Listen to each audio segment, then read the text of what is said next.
ब्राह्मणी और तिल के बीज, पंचतंत्र की कहानी। एक बार की बात है, एक निर्धन ब्राह्मण परिवार रहता था।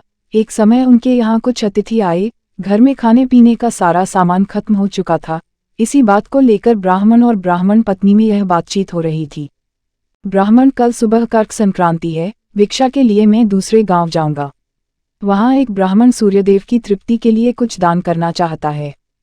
पत्नी, तुझे तो भोजन योग्य अन्न कमाना भी नहीं आता। तेरी पत्नी होकर मैंने कभी सुख नहीं भोगा, मिष्टान नहीं खाए, वस्त्र और आभूषणों को तो बात ही क्या कहनी। ब्राह्मण, देवी, तुम्हें ऐसा नहीं कहना चाहिए। अपनी इच्छा के अनुरूप धन किसी को नहीं मिलता। पेट भरने योग्य अन्न तो मैं भी ले ही आता हूँ। इससे अधिक की तृष्णा का त्याग कर दो। अति तृष्णा के चक्कर में मनुष्य के माथे पर शिखा हो जाती है। ब्राह्मणी ने पूछा, यह कैसे? तब ब्राह्मण ने सुअर, शिकारी और गीदड़ की यह कथा सुनाई। एक दिन एक शिकारी शिकार की खोज में जंगल की ओर गया। जाते जाते उसे वन में काले अंजन के पहाड़ जैसा काला बड़ा सुअर दिखाई दिया। उसे देखकर उसने अपने धनुष की प्रत्यंचा को कानों तक खींचकर निशाना मारा। निशाना ठीक स्थान पर लगा। सुअर घायल होकर शिकारी की ओर दौड़ा। शिकारी भी तीखे दांतों वाले सुअर के हमले से गिरकर घायल हो गया। उसका पेट फट गया। शिकारी और शिकार दोनों का अंत हो गया। इस बीच एक भटकता और भूख से तड़पता गीदड़ वहां आ निकला। वहां सुअर और शिकारी दोनों को मरा देखकर वह सोचने लगा, आज दैववश बड़ा अच्छा भोजन मिला है। कई बार बिना विशेष उद्यम के ही अच्छा भोजन मिल जाता है। इसे पूर्वजन्मों का फल ही कहना चाहिए। यह सोचकर वह मृत लाशों के पास जाकर पहले छोटी चीजें खाने लगा। उसे याद आ गया कि अपने धन का उपयोग मनुष्य को धीरे धीरे ही करना चाहिए।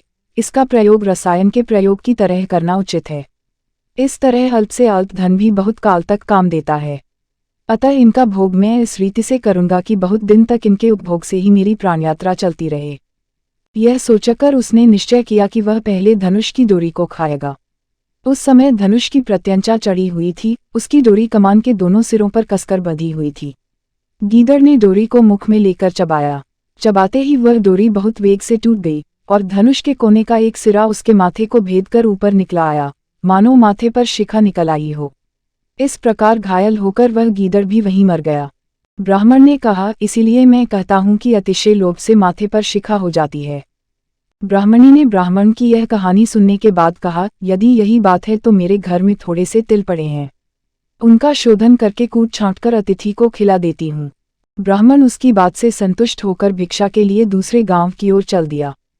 ब्राह्मणी ने भी अपने वचनानुसार घर में पड़े तिलों को छांटना शुरू कर दिया। छांट पछोड़कर जब उसने तिलों को सुखाने के लिए धूप में फैलाया तो एक कुत्ते ने उन तिलों को मूत्र विष्ठा से खराब कर दिया। ब्राह्मणी बड़ी चिंता में पड़ गई। यही तिल थे जिन्हें पकाकर उसने अतिथि को भोजन देना था।